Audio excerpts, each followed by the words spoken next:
Minggu pagi, 26 Desember 2004. Saat dunia sedang sibuk dengan libur akhir tahun, alam memutuskan untuk memencet tombol reset di ujung barat Indonesia. Ini bukan sekedar cerita sejarah, ini adalah pengingat brutal bahwa di depan kekuatan tektonik, ego manusia tidak lebih dari sekedar debu yang tersapu arus. Kita harus mulai dengan kejujuran yang menyakitkan. 21 tahun yang lalu, kita benar-benar buta. Tepat pukul 7.58 WIB, lantai Samudra Hindia di sebelah barat Aceh robek sepanjang 1.300 km akibat subduksi lempeng Indo-Australia terhadap lempeng Eurasia. Gempa berkekuatan 9,1 hingga 9,3 magnitudo ini bukan sekedar getaran. Ini adalah pelepasan energi setara dengan ribuan bom atom Hiroshima yang meledak sekaligus di bawah laut. Selama hampir 10 menit, durasi gempa terlama yang pernah terekam, Aceh diguncang hingga sendi-sendi buminya seolah lepas.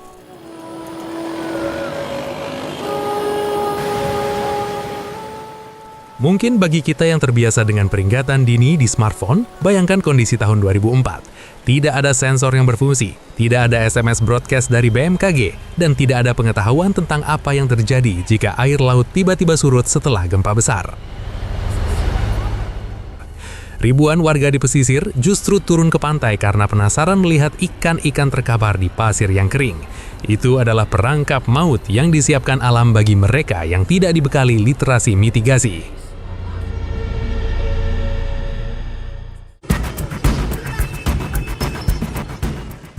Lalu, suara itu datang. Bukan suara ombak biasa, melainkan gemuruh yang menyerupai suara mesin jet atau kereta api cepat dari kejauhan. Dinding air raksasa berwarna hitam pekat, bukan biru seperti di film Hollywood, membawa jutaan ton material, lumpur, kayu, mobil, hingga puing-puing bangunan. 10.000 jiwa dinyatakan meninggal atau hilang. Total korban secara global di 14 negara mencapai sekitar 230.000 jiwa. Angka hilang di sini adalah eufemisme untuk jasad yang tersapu tanpa nisan. Kerugian material mencapai angka yang tidak masuk akal bagi ekonomi daerah saat itu, sekitar 4,45 miliar USD atau sedang pantai barat Aceh rata dengan tanah. Sekolah, puskesmas, pasar, dan pelabuhan hilang dari peta.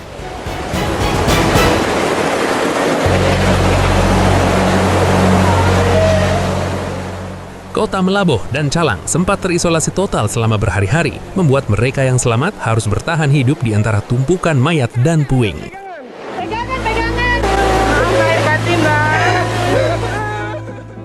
Secara administratif, pemerintah pusat saat itu bergerak dalam kegelapan karena komunikasi terputus total. Status bencana nasional segera ditetapkan, yang kemudian berubah menjadi darurat kemanusiaan internasional. Ini adalah pertama kalinya dalam sejarah modern, wilayah Aceh yang tertutup karena konflik militer dipaksa membuka diri bagi dunia internasional. Militer asing dari Amerika Serikat, Australia, hingga Singapura mendarati tanah Rencong bukan untuk berang, tapi untuk mendistribusikan biskuit dan obat-obatan.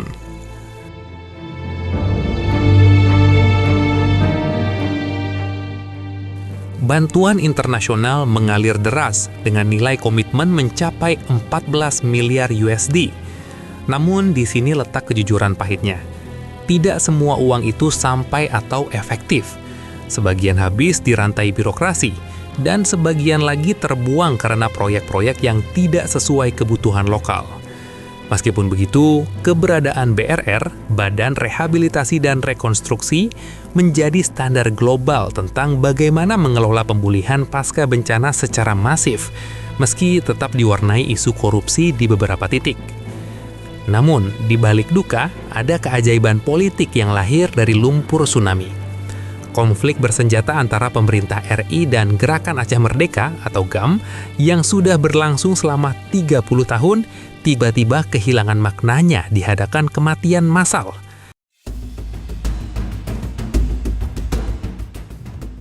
Kedua belah pihak menyadari bahwa tidak ada gunanya memperebutkan tanah yang sudah menjadi kuburan raksasa. Tsunami adalah katalisator utama yang memaksa mereka duduk di meja perundingan. Pada 15 Agustus 2005, Nota Kesepahaman atau MOU Helsinki ditandatangani. Senjata diletakkan dan perdamaian abadi dimulai. Ini adalah poin strategis yang sering kita lupakan. Alam punya cara brutal untuk menghentikan kebodohan manusia. Tanpa tsunami, mungkin Aceh masih berada dalam lingkaran kekerasan militer hingga hari ini. Perdamaian ini adalah mahar yang dibayar dengan nyawa ratusan ribu syuhada tsunami. Pasca perdamaian, lahir Undang-Undang Nomor 11 Tahun 2006 tentang Pemerintahan Aceh atau UUPA. Aceh diberikan status otonomi khusus dengan kewenangan luas, termasuk penerapan hukum syariah yang dijalankan melalui Konun. Ini adalah eksperimen hukum dan sosial terbesar di Indonesia, di mana identitas agama digunakan sebagai fondasi pemulihan moral masyarakat yang hancur secara psikologis akibat bencana. Jika kita melihat Aceh hari ini, kota-kota sudah kembali megah. Masjid Raya Baitur Rahman berdiri lebih kokoh dan Museum Tsunami menjadi pengingat bagi turis. Namun, apakah kita benar-benar belajar?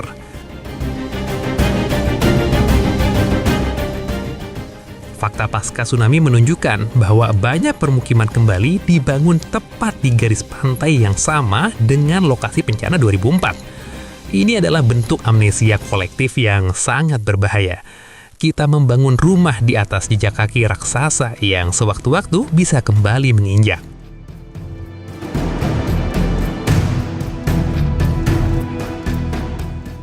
Sekarang, mari kita bicara tentang ancaman nyata di depan mata, megathrust. Para ahli geologi sudah memperingatkan berkali-kali tentang celah seismik atau seismic gap di Mentawai dan Selat Sunda. Kejadian di Aceh 2004 adalah blueprint dari apa yang bisa terjadi pada Pulau Jawa dan bagian lain Sumatera. Lempeng bumi tidak pernah berhenti bergerak. Mereka hanya sedang mengumpulkan energi untuk ledakan berikutnya. Masalahnya, mitigasi kita saat ini masih jauh dari kata ideal. Banyak alat deteksi dini atau IWS yang rusak, dicuri, atau tidak terawat karena masalah anggaran operasional. Kita lebih sibuk membangun infrastruktur megah daripada mengedukasi masyarakat di pelosok tentang cara evakuasi mandiri. Pelajaran dari Aceh jelas. Dalam 15 menit pertama setelah gempa, yang menyelamatkan nyawa adalah kaki kalian sendiri, bukan pemerintah. Solidaritas yang muncul saat 2004 memang luar biasa. Masyarakat Indonesia dari Sabang sampai Merauke bersatu tanpa melihat latar belakang. Penyintas di Aceh pun menunjukkan ketangguhan atau resilience yang luar biasa. Mereka bangkit dari nol, mengadopsi anak-anak yatim piatu, dan membangun kembali komunitas mereka. Tapi ingat, solidaritas saat bencana terjadi adalah sifat reaktif. Yang kita butuhkan adalah solidaritas dalam kesiapsiagaan. Kenyataan pahitnya adalah kita sering bermain-main dengan resiko. Pembangunan gedung tinggi di pesisir tanpa jalur evakuasi yang jelas adalah kegilaan. Menghancurkan hutan bakau atau mangrove demi tambak atau properti adalah tindakan bunuh diri kolektif. Mangrove di beberapa wilayah Aceh 2004 terbukti mampu meredam daya rusak ombak. Namun, kita masih sering mengabaikan benteng hijau ini demi cuan jangka pendek.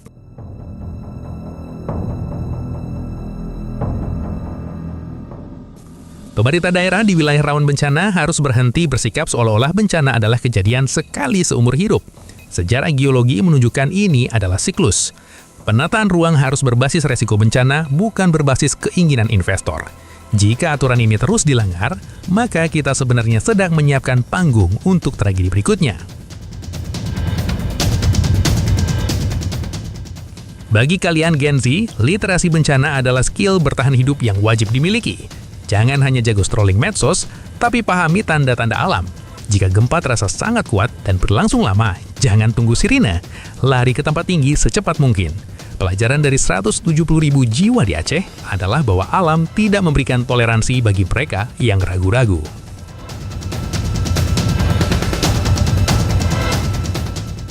Kita juga harus kritis terhadap transparansi dana bantuan. Sejarah mencatat betapa masifnya korupsi yang bisa terjadi di tengah puing bencana.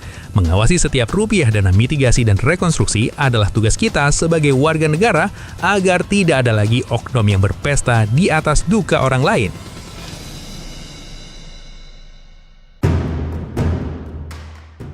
Proses pemulihan psikis atau trauma healing di Aceh memakan waktu belasan tahun. Banyak penyintas yang hingga kini masih gemetar setiap mendengar suara gemuruh atau merasakan getaran kecil. Luka batin ini tidak terlihat di peta pembangunan, tapi nyata di kehidupan sehari-hari. Ini menunjukkan bahwa dampak bencana bukan hanya soal fisik, tapi soal memori kolektif yang cacat. Langkah mitigasi yang paling efektif adalah SMONG, kearifan lokal masyarakat Simelu. Pada 2004, hanya sedikit warga Simelu yang menjadi korban karena mereka memegang teguh cerita turun-temurun.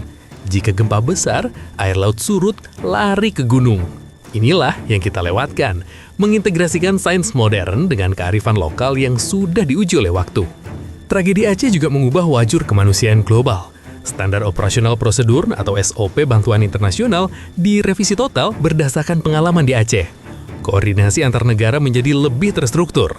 Namun, sekali lagi, apakah ini cukup untuk menghadapi megafreeze yang diprediksi bisa menghantam wilayah dengan kepadatan penduduk jauh lebih tinggi dari Aceh tahun 2004? Kita tidak boleh menutup mata pada fakta bahwa banyak bangunan pabrik di daerah rawan bencana belum memenuhi standar tahan gempa.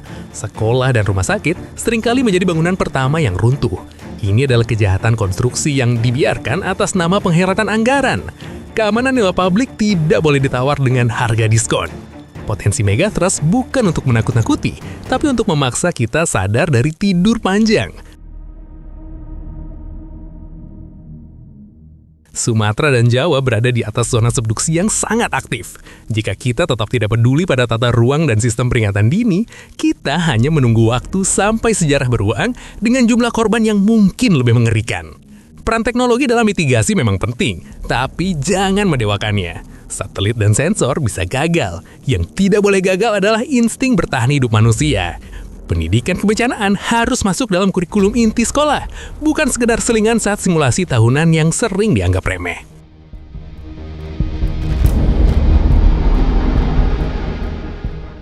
Kemanusiaan yang kita lihat di Aceh 2004 adalah bukti bahwa manusia bisa sangat baik dalam situasi sangat buruk.